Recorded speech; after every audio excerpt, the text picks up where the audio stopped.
बिस्मिल्लाहिर्रहमानिर्रहीम। अस्सलाम वालेकुम नाज़रीन, प्रोग्राम खबर के साथ मैं हूं आपका मेज़बान डॉक्टर बुलंद इकबाल। नाज़रीन, प्रोग्राम में आज सबसे पहले हम बात करेंगे कि मुख्तलिफ़ पार्टीज़ जो हैं वो एक दूसरे की एडजस्टमेंट्स और एक दूसरे की हिमायत के साथ अपने पोजीशन को मुस्तहकम कर रही हैं।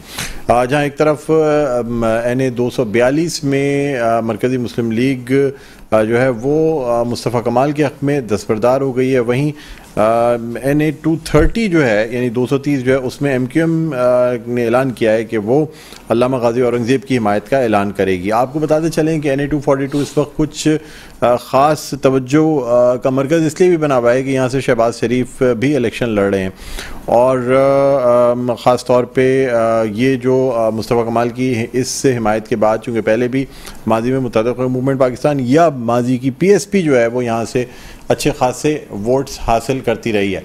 बहरहाल इसी वाले से हम गुफ्तगू भी करना चाहेंगे। इस वक्त हमारे साथ मौजूद हैं, रहनुमा हैं मुत्तहदा कौमी मूवमेंट पाकिस्तान के, इलेक्शन भी कंटेस्ट कर रहे हैं, जनाब शब्बीर कायम खानी साहब। अस्सलाम वालेकुम। जी वालेकुम सलाम। शब्बीर भाई, खुश आमदीद कहते हैं सर प्रोग्राम में। बहुत शुक्रिया, थैंक यू वेरी मच।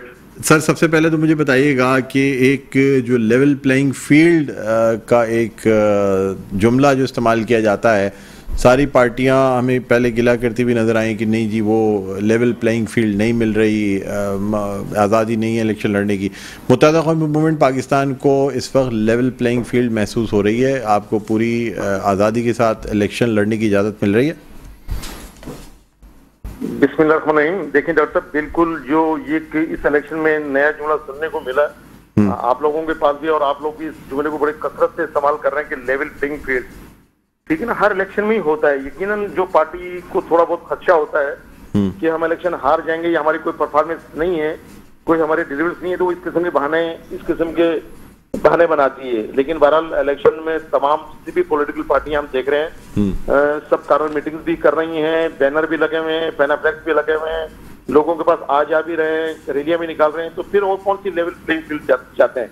वो ये लेवल प्लेइंग फील्ड से मतलब मुराद क्या है? क्या वो उनको डब्बे भर के दे दी जाए, निशान लगाकर, ठप्पा लगाकर? मेरे ख्याल मैं तो ये समझना चाहता हूँ इस किस्म के वो चाह रहे हैं। लेकिन डॉक्टर साहब, बात ये है कि सबको आज़ादी है और इस वक्त बड़े पुरअमन तरीके हमें उम्मीद है कि इंशाअल्लाह ताला बड़े पुरअमन तरीके से पाकिस्तान में इंतखाबात होंगे। हर पार्टी को आज़ादी है, अब वो कोई बहाने बनाए तो आप कुछ कह नहीं सकते। ठीक। अच्छा सर, ये पहली दफ़ा देखने में आ रहा है कि मुत्तहदा कौमी मूवमेंट जो है वो सीट एडजस्टमेंट, यानी कुछ पार्टीज़ हैं जो उनके आपके हक़ में दस्तबरदार हो रही हैं, आप भी जो हैं वो सीट एडजस्टमेंट पे जा रहे हैं। इससे कबल ये रीत मुत्तहदा कौमी मूवमेंट की जानिब से नज़र नहीं आई थी, क्या कहेंगे आप? नहीं, ऐसा नहीं है। MQM पहले भी इस तरह करती रही और हम किसी बात को जिद उड़ाना का मसला नहीं बनाते हैं। MQM की शुरू से ही पॉलिसी रही है। हम खुद जमहूरी लोग हैं और डेमोक्रेसी पे हम यकीन रखते हैं और हम चाहते हैं कि बजाय कि हम लड़कर कोई नुकसान अपना करें कि किसी के हाथ जाए कोई सीट, तो बेहतर है कि मिलकर मुशावरत के साथ और मिलकर अगर इलेक्शन लड़े तो बेहतर है। तो जहाँ MQM की अक्सरियत है और माजी में MQM जीतती रही और MQM सेकंड नंबर पे रही है, तो वो सीटें MQM उसको क्लेम करती है और होना भी है, वो सीट MQM को मिलनी भी चाहिए। दीगर जो पॉलिटिकल पार्टियां जो हमारी अलाई हैं, वो चाहे JUI हो, GD हो या नून लीग हो, फिर उनको भी चाहिए कि वो उस पर कम्प्रोमाइज करें। और इसी तरह हम भी ये समझते हैं कि जहाँ PMLN सेकंड नंबर पर रही है और वो विनिंग पोजीशन में है, या JUI है या GD है, तो फिर हम भी ये सोचते हैं कि नहीं, ये उनके राइट है, उनका हक है, तो हम विड्रा करते हैं। हम बजाय लड़कर और कुछ चीज खराब करें, नुकसान करें, इससे बेहतर है क्यों ना हम इस तरह से इत्तेहाद कर वो चीज हासिल करें। वैसे मकसद ये कि हम पाकिस्तान पीपल्स पार्टी जो 15 साल से इक़्तिदार पर काबिज है और सिर्फ काबिज होकर इन्होंने काम कुछ भी नहीं किए, लोग परेशान हैं। आज पूरी सिंध की आवाम परेशान है, खुसूसन कराची की आवाम को पता है पीने को पानी नहीं मिलता, यहाँ पर लोग बेरोजगार हैं, पढ़े लिखे बेरोजगार हैं, यहाँ पर इंफ्रास्ट्रक्चर तबाह हो चुका है। तो पाकिस्तान पीपल्स पार्टी ने कुछ किया ही नहीं ना। तो हमारा मुकाबला पाकिस्तान, हम पीपल्स पार्टी से मुकाबला करेंगे जिन्होंने ज्यादती की है, नाइंसाफी की सूबे के साथ, इन सूबे के शहरों के साथ जो नाइंसाफी की है। पाकिस्तान पीपल्स पार्टी ने इस कराची शहर के साथ नाइंसाफी की है। 3 करोड़ की आबादी वाला शहर है, आज पानी को बूंद बूंद को तरस रहा है यहाँ पर। तो ये लोग बेरोजगार है, मैंने कहा ना, पढ़े लिखे लोग आज फूड पांडा पे काम कर रहे हैं, बाइकियां चला रहे हैं। तो पाकिस्तान पीपल्स पार्टी ने तो डिस्क्रिमिनेशन की है, 5 लाख नौकरियां देकर सिंध में इन्होंने नौकरियां बांटी, कराची को देख भी इन्होंने नौकरी नहीं दी। तो इनकी ज्यादतियां नाइंसाफी के खिलाफ हम जमा हो रहे हैं, मुतहद हो रहे हैं और हमें उम्मीद है, आई होप कि इंशाल्लाह ताला अभी बहुत बड़ी तब्दीली है, लोगों का मूड बहुत चेंज है। आप देखिएगा इस इलेक्शन के अंदर जब पेटियां खुलेंगी, डब्बे खुलेंगे, बैलेट बॉक्स, तो लग पाकिस्तान पीपल्स पार्टी को भी चल जाएगा पता कि इन्होंने क्या किया 15 साल के अंदर, जो बोया वो ये काटेंगे। इससे पहले जो इलेक्शन जीतते रहे वो आपको पता है कि ये कहते हैं कि नहीं अगर हमारी परफॉर्मेंस बेहतर ना होती तो हमें कैसे वोट मिल रहे हैं। भाई हमें पता है कि पाकिस्तान पीपल्स पार्टी तुम कैसे वोट ले रहे हो, तुम पुलिस को तुम इस्तेमाल करते हो और इंतजामिया को इस्तेमाल करते हो, सरकार इस्तेमाल करके। तो ये तमाम मुश्किलात इस शहर के साथ हैं। गैस यहाँ पर घंटों घंटों नहीं है, लोग बच्चे बगैर नाश्ता किए हुए स्कूल जा रहे हैं, लोग बगैर नाश्ता किए हुए खाना खाए हुए लोग घरों से जीपियों पे जा रहे हैं। उतनी तकलीफी सूरत हाल है। पानी यहाँ पर नहीं है, गैस यहाँ पर नहीं है, लाइट लोड शेडिंग घंटों घंटों यहाँ पर है। तो पाकिस्तान पीपल्स पार्टी अब बिलावल भुट्टो साहब फरमाते हैं कि मैं तो खुद पानी डलवा रहा हूँ टैंकर के जरिए बिलावल हाउस में। हो भाई तुम्हें इस बात की शर्म आनी चाहिए कि जब तुम 15 साल इख्तियार कर तुम अपने वजीर आला को बोलते ना, उसके पूछते ना मुराद अली शाह कान मरोड़ते ना उसके, उसे कहते यार तुमने 15 साल में क्या किया। भाई अगर पाकिस्तान कराची में अगर पानी बढ़ा है, कराची का कोटा ज्यादा हुआ तो वो तो एमक्यूएम के दौर में हुआ है। जब फारूक सत्तार साहब जब कराची के कम उम्र तरीन मेयर थे, 27 साल की उम्र में कराची के मेयर मुंतखब हुए 1987 में, तो K2 का मंसूबा उन्होंने मंजूर कराया। तो कराची को काफी एमजेडी पानी कराची को मुहैया हुआ, कराची का पानी बढ़ा।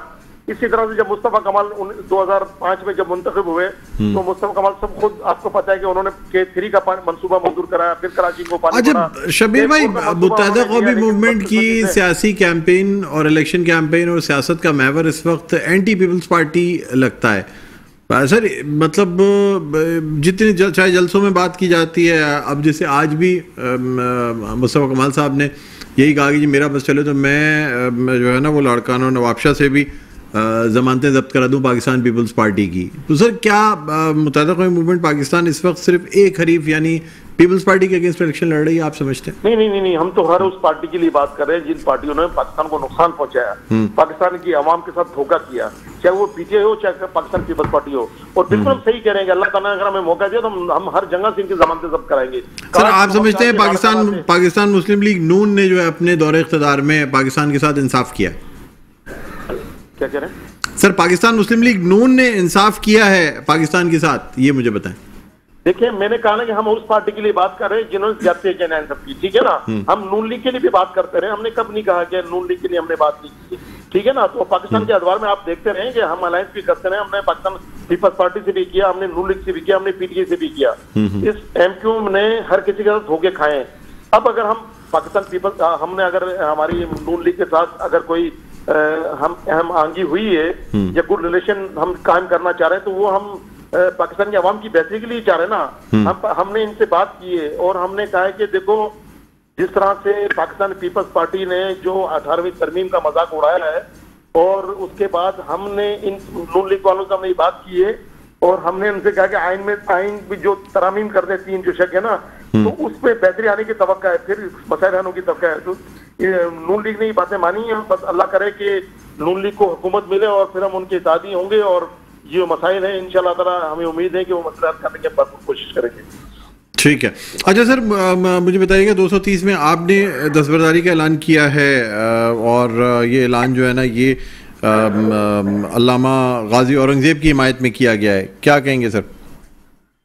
देखिए जी एमक्यूएम की जो आला क़यादत जो हमारी क़यादत जो फैसले कर रही है वो यकीनन मुशावरत से फैसले हो रहे हैं और बेहतरी के लिए हो रहे हैं। हमने एक बात की ना, हम कोई जिद नहीं करना चाहते जहां हमारा वोट बैंक कम है और हम लड़कर वोट तकसीम हो जाए और कोई तीसरा फायदा उठा जाए, वो हम नहीं चाह रहे। तो जो भी एमक्यूएम वक्त के साथ अभी देखिएगा अभी एमक्यूएम में अभी इलेक्शन में 15 दिन बाकी है, 15 दिन में मजीद और हमारे कई फैसले सामने आएंगे। हम नहीं जिद करना चाहते ना हम जिद करके लड़ना चाहते हैं। हम तो ये चाहते हैं कि हम ऐसे फैसले करें जिसके समरात अवाम को नजर आए और उसका फायदा अवाम को पहुंचे और पाकिस्तान को पहुंचे। तो इंशाल्लाह ताला आने वाले वक्त में देखिएगा ऐसा ही होगा।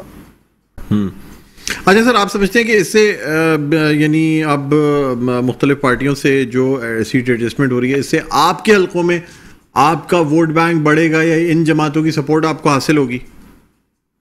देखिए डॉक्टर साहब हमारा वोट तो कब हुआ जो बढ़ेगा, हमारा वोट दिन ब दिन हमारा हर इलेक्शन में हमारा वोट बढ़ता ही है। 2018 के इलेक्शन अगर आप बात करें तो 2018 के इलेक्शन ही नहीं थे, वो तो इलेक्शन थोड़ी थे।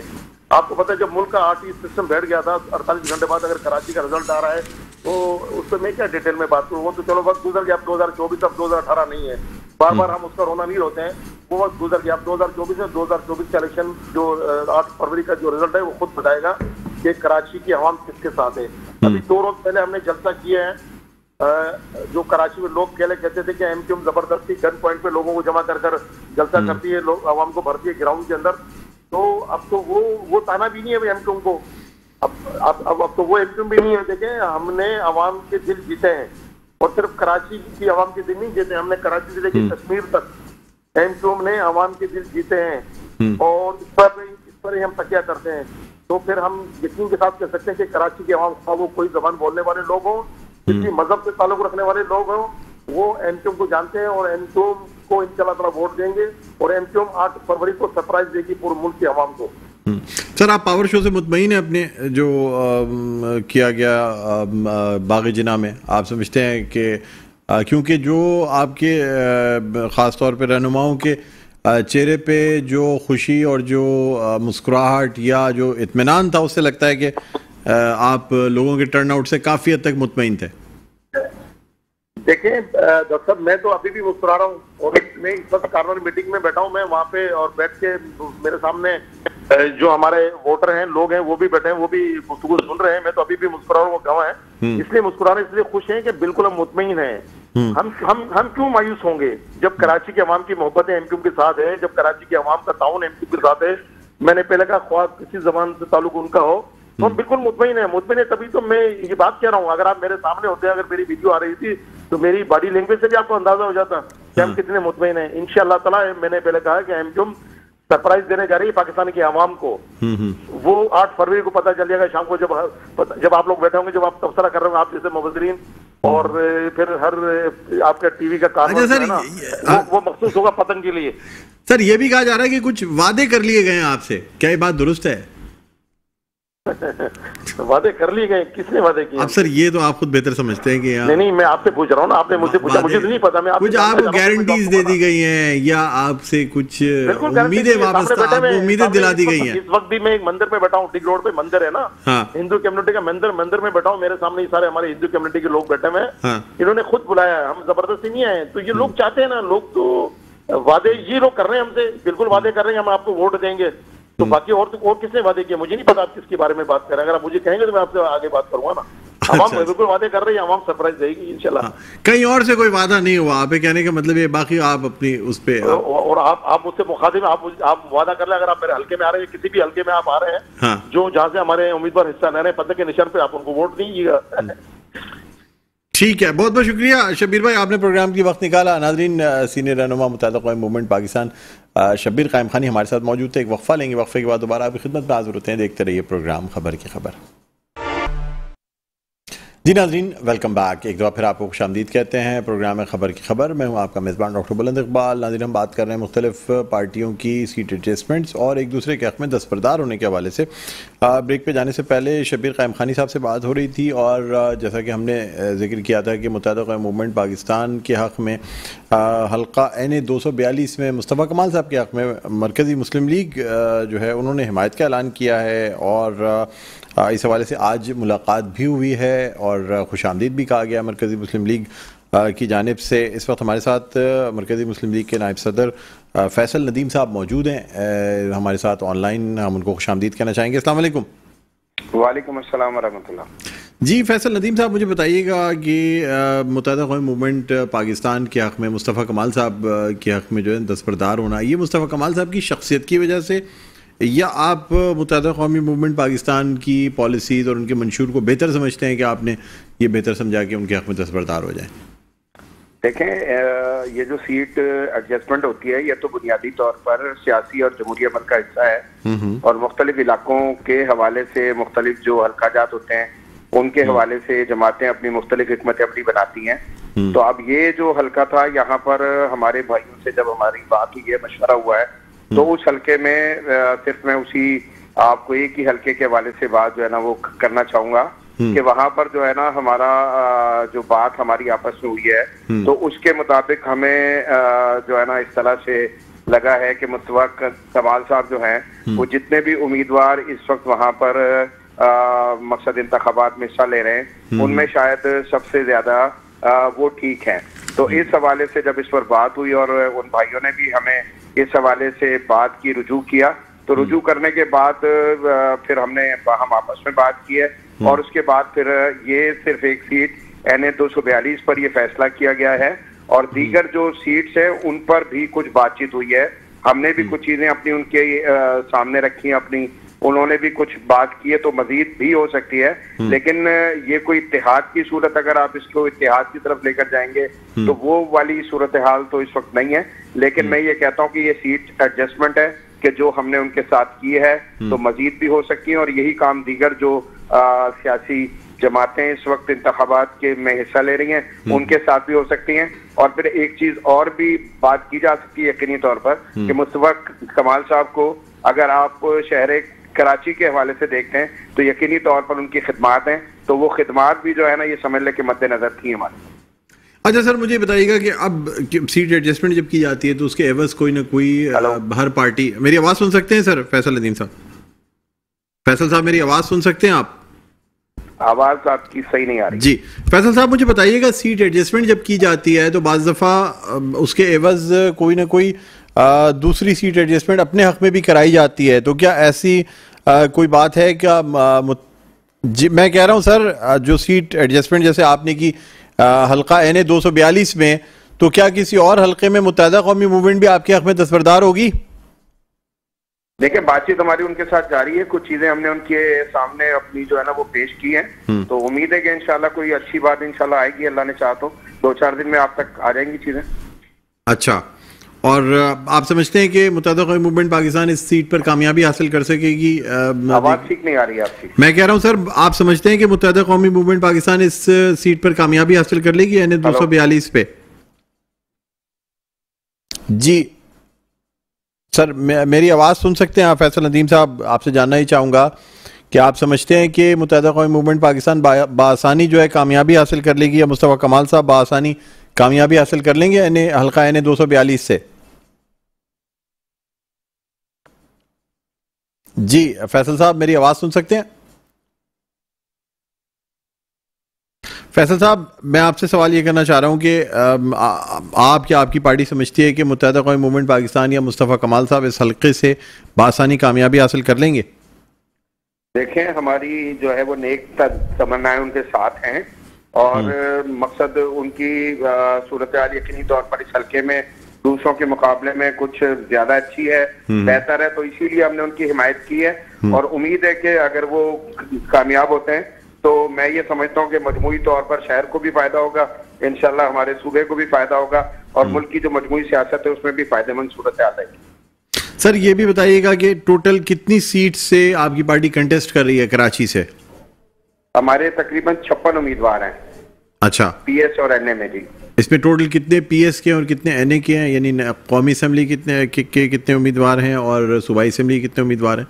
NA में हमारे 19 उम्मीदवार थे जी, और बाकी हमारे जो है ये समझ लें कि PS के उम्मीदवार हैं। अच्छा, और ये तकरीबन कराची के तमाम ही यानी मेजॉरिटी अक्सरियती इलाकों से आप? जी जी जी जी जी जी। अच्छा, आपका अपना आप कौन सा इलाका समझते हैं कि जी बहुत ज्यादा आपको जहाँ सपोर्ट हासिल है? देखिए जी, मैं खुद उम्मीदवार हूँ NA 235 पर, 235 पर, वहाँ पर हमारी सूरत हाल बहुत अच्छी है। PS 97 पर हमारी सूरत हाल बहुत अच्छी है। PS 115 पर हमारी सूरत हाल बहुत अच्छी है अल्लाह के फजल से। और भी इस तरह दीगर हल्का जाते हैं कि जहाँ पर अल्लाह की मेहरबानी से हमारे भाइयों ने बहुत अच्छा सा काम किया है और हमें उम्मीद है कि इंशाल्लाह अच्छा जो है वो। सर आप किसी और जमात के साथ भी सीट एडजस्टमेंट कर रहे हैं, सिर्फ मुत्तहिदा के साथ सीट एडजस्टमेंट की गई है? देखिए, मुख्तलिफ लोगों के साथ इस वक्त हमारी बात जारी है और जहाँ भी मुनासिब कोई चीज हमारे सामने आएगी तो यकीनी तौर पर औरों के साथ भी किया जा सकता है। ये सियासी अमल का हिस्सा है और हम मुख्तलिफ जो दोस्त हैं उनसे हमारी बात हो रही है और इंशाल्लाह जहाँ भी मुनासिब कोई चीज होगी तो यकीनी तौर पर औरों से भी बात हो सकती है। ठीक है, बहुत बहुत शुक्रिया फैसल नदीम साहब, आपने प्रोग्राम के वक्त निकाला। नाजरीन, नायब सदर मरकजी मुस्लिम लीग फैसल नदीम हमारे साथ मौजूद थे। एक वक्फा लेंगे, वक्फे के बाद दोबारा आपकी खिदमत में हाजिर होते हैं। देखते रहिए प्रोग्राम खबर की खबर। जी नाज़रीन, वेलकम बैक। एक दफ़ा फिर आपको खुशामदीद कहते हैं प्रोग्राम में खबर की खबर। मैं हूं आपका मेज़बान डॉक्टर बुलंद इकबाल। नाज़रीन, अब हम बात करेंगे पाकिस्तान सुन्नी तहरीक और JUP के हवाले से एक बड़ी बैठक सामने आई है और जमीयत उलमा पाकिस्तान के रहनुमा शाह उवैस नूरानी की क़यादत में वफ़द की सरवत रियाज क़ादरी से मुलाकात हुई सुन्नी तहरीक के रहनुमा से, और इसमें जो है वो मुख्तलिफ़ उमूर पर तबादला ख्याल हुआ है और ख़ास तौर पे इस हवाले से भी बात की गई है कि किस तरीके से हालात को बेहतर बनाया जाएगा इलेक्शन के पुरअमन इनेकाद के हवाले से। इसी हवाले से हम बात करना चाहेंगे। इस वक्त हमारे साथ मौजूद हैं रहनुमा सुन्नी तहरीक बिलाल कादरी। अस्सलाम वालेकुम। वालेकुम रहमतुल्लाह। जी, क्या कहते हैं सर, ये बैठक हुई है जमीयत उलमा पाकिस्तान और सुन्नी तहरीक के दरमियान, किन उमूर पे गुफ्तगू हुई है? सबसे पहले तो आपका शुक्रिया, आपने लाइन पे लिया, मौका दिया। अल्हम्दुलिल्लाह आज जमीयत उलमा पाकिस्तान का जो एक वक्त था शाह मोहम्मद ओवैस नूरानी साहब की क़यादत में वो कादरी हाउस तशरीफ लाए थे और अल्हम्दुलिल्लाह दोनों तरफ की क़यादतें मौजूद थी। खासतौर पर आने वाले इलेक्शन 2024 के हवाले से गुफ्तगू हुई, बिलखुसूस एमए 232 जहाँ से शाह ओवैस नूरानी साहब इलेक्शन कंटेस्ट कर रहे हैं, उस हवाले से सुन्नी तहरीक की जानिब से जो है वो हिमायत और सपोर्ट का ऐलान किया गया है। तो इंशाल्लाह एमए 232 पर पाकिस्तान सुन्नी तहरीक शाह साहब की भरपूर हिमायत भी करेगी और इंशाल्लाह सपोर्ट भी करेगी। अच्छा, तो सर इसमें आप भी कुछ सीट्स पे हिमायत करेंगे जेयूपी की? जी, ये जेयूपी की सीट पर हिमायत की बात कर रहा हूँ। आप हिमायत कर रहे हैं, ठीक है। और आपको भी हिमायत हासिल होगी मतलब इस हवाले से, यानी इलेक्शन की सूरत हाल पे जो बातचीत हुई है, मुझे एक बात ही बताइएगा कि आप समझते हैं इस वक्त हालात जो हैं साजगार हैं इलेक्शन के लिए? इसलिए कि कुछ हल्कों से ये भी बात की जा रही थी कि जी इलेक्शन की अभी तक जो फिजा है वो पूरी तरह पुरअमन नहीं है तमाम पार्टीज के लिए। क्या समझते हैं आप? देखें, अभी जहाँ तक इलेक्शन की बात है, मैं समझता हूँ कि इलेक्शन हो जाने चाहिए और मुल्क जो है इस बात का मजीद मुतहम्मिल नहीं हो सकता कि यहाँ कोई मुस्तकिल गवर्नमेंट ना हो। और हमारी जो मईशत है वो इस बात का तकाजा करती है कि इलेक्शन हो जाए, और वक्त पर इलेक्शन होना जो है वो तरक्की याफ्ता ममालिक की निशानी होती है। मैं समझता हूँ इलेक्शन हो जाने चाहिए। अच्छा सर, कुछ टारगेटेड बाकायदा जो है ना वो हमले किए जा रहे हैं या कुछ ऐसी चीज़ें हैं जिनसे ख़ास तौर पे मजहबी जमातें जो हैं वो इसका शिकार हो रही हैं और इस हवाले से खौफ व रास फैलाने की कोशिश की जाती है? क्या समझते हैं, कैसे इसको कंट्रोल किया जाए? देखें, जब तक आप मुजरिमों को पकड़ कर कैफरे किरदार तक नहीं पहुंचाएंगे तो ये जो है मसाइल चलते रहेंगे। अब टारगेट किलिंग हो, स्नैचिंग हो और दीगर जितने भी क्राइम्स होते हैं बिलखुसूस शहर कराची में, बल्कि पूरे पाकिस्तान में हम कहेंगे, तो सबसे पहले तो जो है हम जब ये लोग गिरफ्तार होते हैं तो इनको सजाएं होनी चाहिए। जब तक सजाएं नहीं होगी तो ये स्नैचिंग और जराइम जो है वो खत्म नहीं होंगे। तो इसका पहला हल तो ये है कि सजाएं होना शुरू हो, और दूसरी बात ये कि इतनी बड़ी आबादी है, पॉजिटिव गुफ्तगू होनी चाहिए। यकीनन स्नैचिंग और जो टारगेट किलिंग के मामला है वो बढ़ते जा रहे हैं, लेकिन एक अरसा दराज से अगर माजी की सूरत हाल को देख कर करें तो यकीनन इसमें कमी आई है, और ये हमारे जो इदारे हैं उनकी जो है एक बेहतर कोशिशें और काविशें इसमें शामिल रही हैं। तो उसमें मजीद बेहतरी लाई जा सकती है और उसमें मजीद जो है इसकी रोकथाम के लिए मजीद बेहतर इक़दाम किए जा सकते हैं। अच्छा, मुझे बताइएगा कि जो इलेक्शन कमीशन से अपील की बात की गई है ताकि वो नोटिस ले, इसका इस हवाले से कोई फॉर्मल तरीके से कोई कंप्लेन भी दर्ज कराई गई है आपकी पार्टी या जेयूपी की जानिब से? किस हवाले से सर? कि इलेक्शन कमीशन जो है ना इन टारगेटेड हमलों का नोटिस ले कि इस तरीके से खौफ व रास फैलाया जाता है या टारगेट हमले किए जाते हैं, या आपके नहीं, हम गुजारिश कर सकते थे, हमने मीडिया के थ्रू ये गुजारिश की है कि इन मामलात की रोकथाम के लिए बेहतर से बेहतर और मौसर इकदाम किए जाएं कि आने वाले इलेक्शन और इसके अलावा भी इलेक्शन जब हो जाए तो इसका असरात बेहतर हो और कोई मजीद बिगाड़ ना हो, और अच्छे असरात में जो है वो इलेक्शन एक बेहतर जो है तरीके से हो जाए तो ये ज्यादा मौसर रहेगा। ठीक है, बहुत बहुत शुक्रिया बिलाल कादरी साहब, प्रोग्राम के लिए आपने वक्त निकाला। नाज़रीन, रहनुमा सुन्नी तहरीक बिलाल कादरी हमारे साथ मौजूद थे। यहाँ पे एक वक्फा लेना चाहेंगे, वक्फे के बाद दोबारा आपकी खिदमत में हाजिर होते हैं। देखते रहिए प्रोग्राम खबर की खबर। जी नाज़रीन, वेलकम बैक। एक दो फिर आपको खुशामदीद कहते हैं। प्रोग्राम है खबर की खबर में हूँ आपका मेज़बान डॉक्टर बुलंद इकबाल। नाज़रीन, अब हम बात करना चाहेंगे जो कल एक नाखुशगवार वाक़या एक सानिया पेश आया। एक घर के 5 अफराद अपनी जान से हाथ धो बैठे। एक शख्स जिसने ख़ुदकुशी करने से कबल जो है वो अपनी बीवी और 3 बच्चों को कत्ल किया गोलियां मार के, और उसके बाद फिर ख़ुद भी ख़ुदकुशी कर ली। बहुत अफसोसनाक सूरत हाल है।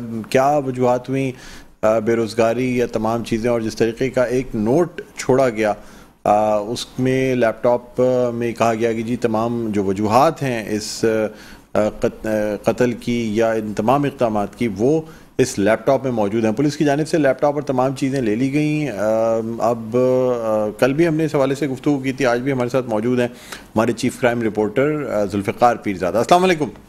वालेकुम सलाम डॉक्टर साहब। जी जुल्फ़िकार पीरज़ादा, क्या कहते हैं, क्या पेशरफ्त हुई है और अब तक क्या मालूमात मिल सकी हैं इस सानए के हवाले से? देखिए बिल्कुल डॉक्टर साहब, आज तो जो सूरत हाल की वो तकसीम के मराहिल से, खास तौर पर एहसन रजा और जो उनकी अहलिया थी वो और बच्चों की, दोनों की अलग अलग तकसीम हुई है। खातून की तकसीम सफूरत के इलाके में हुई है, जबकि जो एहसन रजा थे और उनके बच्चे तीनों थे उनकी तकसीम जो है वो डिस्ट्रिक्ट सेंट्रल में हुई है। आज सारी सूरत हाल के अंदर दोनों की फैमिली इंतहाई वैश थी, बहुत ज्यादा गुस्से में थी, किसी किस्म की कोई बात करने को तैयार नहीं थी। पुलिस की जानिब से एक दफा कोशिश तो की गई कि लाश हवालगी से कबल आज जो है वो इन लोगों के घर वालों के बयान रिकॉर्ड किए जाए, मगर वो लोग इतना रैश थे कि पुलिस ने अभी इस मसले को छेड़ना मुनासिब नहीं समझा। पुलिस का कहना यह है कि 1-2 दिन गुजर जाए, स्वयं हो जाए, फिर उसके बाद जो है वो घर वालों के फर्दन बयान रिकॉर्ड किए जाएंगे। अब अगर हम दूसरी तरफ आते हैं लैपटॉप के मामले के ऊपर, तो लैपटॉप के अंदर से जो फाइल थी, मैंने आपने भी पढ़ी होगी, जो डेस्कटॉप के ऊपर एहसन रजा की जानिब से जो लिखा गया था सारा मामला, जो पुलिस ने मीडिया को भी जारी किया, उसके अंदर जो पिस्टल का हवाला था उसके एक दोस्त हैं सुहेल, पुलिस ने उनको शामिल तफ्तीश किया है, उनका बयान रिकॉर्ड किया। उनका यही बयान है कि उनकी दुकान से 2 दिन पहले और उसके वो तलाश कर रहे थे, तो आज उनको ये पता चला कि पिस्टल जो है वो ऐसा नजर लेके गया था और उसने घर में ये काम किया है। फिर भी गोलियों को खोल के लिए जो मौजूदा वक़्तों से खोल मिले हैं, गोलियां मिली, उनको फॉरेंसिक के लिए भेजा गया। अच्छा, तो यानी जो लैपटॉप के हवाले से कहा गया था कि उसमें तमाम तफसीलात मौजूद है, तो कितना कोई कर्ज था इस नौजवान पे जो इसमें? डॉक्टर साहब, उसके अंदर अभी पुलिस का एक कहना है कि इसके कोई वाक़े नहीं है, किसी के 50,000 है, किसी के 5 लाख है, किसी के 2 लाख है, किसी के 1 लाख है। तो ये अमाउंट जो है वो भी पुलिस जो है वो फर्दर आज असल में पुलिस ने लैपटॉप कब्जे में लिया। पुलिस की आज पूरी कोशिश थी कि जो घर वाले हैं, खासतौर पर करीबी दोस्त अहबाब हैं, उनके बयान किसी तरीके से कलमबंद हो जाते, मगर वो उनके यकीनन इतना बड़ा खामिया है उनके लिए, एक शॉकिंग था ये सब, तो आज वो किसी किस्म की बात करने को तैयार नहीं थे। अब पुलिस से दूसरा है कि जो सुहेल है उनसे भी, उनके जो दीगर करीबी दोस्त जिनके साथ ये सऊदीया गए थे पहले और फिर जिनके साथ बैठ के गारमेंट्स का काम करते रहे, उनसे भी पुलिस ने आज बात नहीं की, मगर ये तमाम चीजें पुलिस ने जो है वो रूप में रखी हुई है। आइंदा गुज़िश्ता 2 से 3 दिन के अंदर अंदर जो है वो सारी मालूमात इकट्ठी की जाएंगी। हाँ, अच्छा, मुझे बताइएगा कि ये भी कहा जा रहा है कि वो जो है वो इस बिल्डिंग के अंदर ही रहते हैं जो लोग हैं, यानी इनके रिश्तेदार जो हैं? नहीं जैसे देखिए ना, इनके ब्रदर निस्बती इसी अपार्टमेंट में रहते हैं, जिनका दूसरा फ्लैट था उन्होंने इनको दे दिया। आस पड़ोस वाले काफी पुराने इनके जानने वाले हैं, इसके अलावा दीगर लोग भी हैं जिनके करीबी अजीज बताए जाते हैं।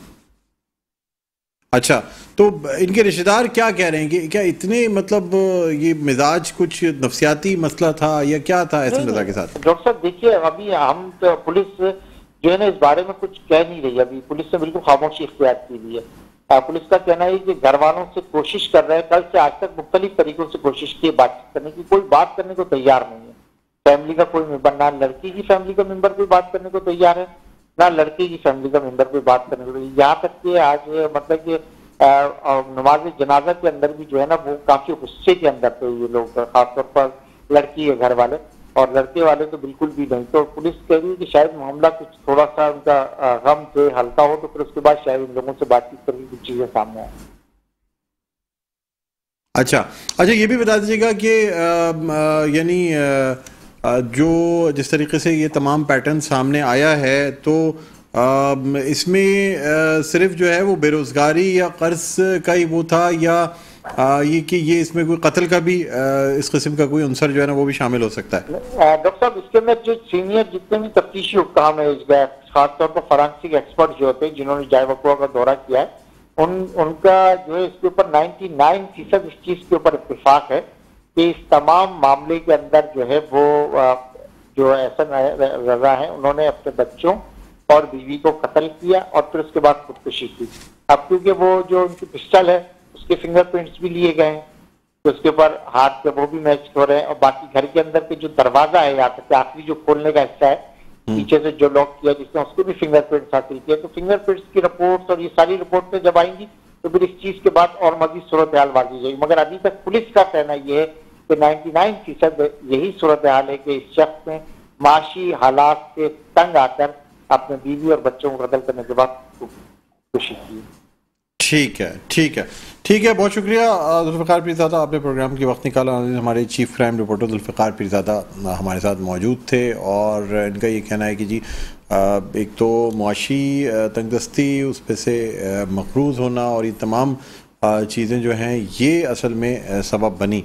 इस हवाले से जो उनके रिश्तेदार हैं, चूँकि आज तदफ़ीन का अमल जारी था, इसलिए तो इस वजह से ज़्यादा जो बातचीत है लोगों से वो नहीं हो सकी है। लेकिन बहरहाल इसमें पुलिस की तफ्तीश अभी जारी है और पुलिस की जानिब से जो है ना तफ्तीश के बाद जो है ये इस बात का जो है वो यकीन से कहा जा सकेगा कि आया ये जो सानिया पेश आया ये कोई ख़ुदकुशी या ये नफसियाती किसी वजूहात की बिना पे किया गया था या इसमें कोई कत्ल का भी अंसर शामिल है। इसलिए कि अब मुख्तलिफ जो सिविल सोसाइटी के लोग हैं या सोशल वर्कर की जानिब से ही कहा जा रहा है कि इसे हर एस्पेक्ट से, इसको हर जाविये से इसकी तफ्तीश की जाए और ये देखा जाए कि कहीं इसमें कोई ऐसा अंसर शामिल तो नहीं है कि जिसमें कोई बैरूनी अंसर शामिल हो या किसी साजिश के तहत जो है वो इन लोगों को कत्ल कर दिया गया हो और इसे एक ख़ुदकुशी की सूरत जो है ना या उसे एक ख़ुदकुशी की शक्ल दे दी गई हो। बहरहाल नाज़रीन, उम्मीद यही करते हैं कि इस किस्म के वाक़यात जो है ना ये हमारे शहर में रोनुमा ना हो। इन चीज़ों से यानी जो मुआशी सूरत हाल है इस पर आज हमारे मुख्तलिफ जो सियासी रहनुमा हैं उनकी जानिब से भी कहा गया, जमात इस्लामी की जानिब से इसकी बड़ी शदीद मज़म्मत की गई। उनके हवाले से ये कहना था अमीर जमात इस्लामी कराची जो है हाफिज़ ज़ईम साहब, उन्होंने कहा कि जी कराची जो कि पूरे पाकिस्तान के लिए रेवेन्यू जनरेट करता है, वहाँ उस शहर से इस किस्म के वाक़यात का रिपोर्ट होना यानी मुआशी तंगदस्ती इस कदर बढ़ जाना कि लोग अपनी जानें ले लें या अपने बच्चों की, अपनी बीवी बच्चों की जानें ले लें, ये एक लम्हा फ़िक्रिया है। बहरहाल इसी दुआ के साथ कि आने वाले वक्तों में कोई इस किस्म का वाक़या पेश ना आए। प्रोग्राम का इख्तिताम पर पहुँचता है, मुझे बुलंद इकबाल को इजाज़त दीजिए, अपना बहुत ख्याल रखिएगा, अल्लाह हाफ़िज़।